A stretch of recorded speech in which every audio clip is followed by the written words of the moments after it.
សួស្តីបងប្អូននេះជាថ្ងៃសៅរ៍យ៉ាងពីសម្រានវិញខ្ញុំចេញទៅក្រៅបន្តិចសារមួយអាទិត្យ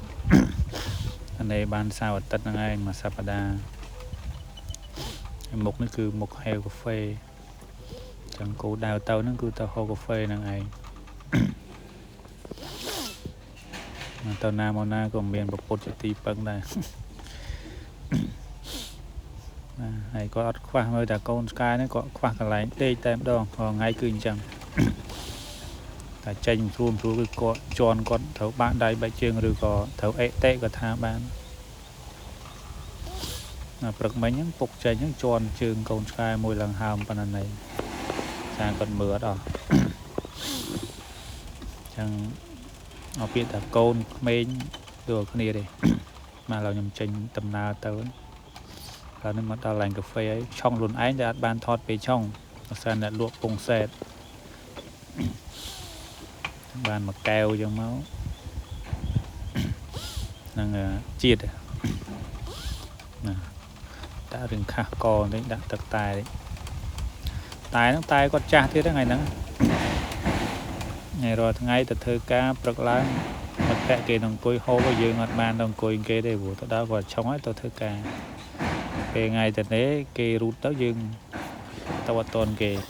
ហើយបន្ទាប់ពីឆុងកាហ្វេហ្នឹងក៏រូតរះទៅទិញហូបប៉ុន្តែពេលទៅថតហ្នឹងអត់ពេលទៅទិញហ្នឹងគឺអត់បានថតទេបងប្អូនទៅដល់ឃើញត្រីឆ្លូញហ្នឹងក៏យកទាំងអស់មក1គីឡូហ្នឹង14000ពឹងឃ្លានផងទិញ7ខ្ចី2000ទៀតយកមកកំពងវាទៅហើយជាលក់មួយ7បុកហ្នឹងទៅនេះដាក់អំបិលបន្តិចលាងត្រីឆ្លូញថាខ្ញុំខានធ្វើម្ហូបយូរហើយចូលប្រហែលខែជាប់ធ្វើការសពមានពេលចឹងមើលលិចមើលកើតព្រោះដឹងណាម្ដេចខ្លះព្រោះខានចូលយូរចឹងណាបងប្អូនអញ្ចឹងវាលើប្រុសវាមិនស្រួលទេអញ្ចឹងអ្នកដែលនៅ single អីហ្នឹងកញ្ញាប់យកប្រពន្ធយកអីទៅវេទនាណាមកវិញបាយទឹកក៏មានណារៀបចំឲ្យក៏អាវក៏ត្រូវគក់ខ្លួនឯងអញ្ចឹងវាអត់ងាយស្រួលទេកុំយកគំរូតាមខ្ញុំតាមឯងខ្ញុំជិលយកពុនចឹងអានេះ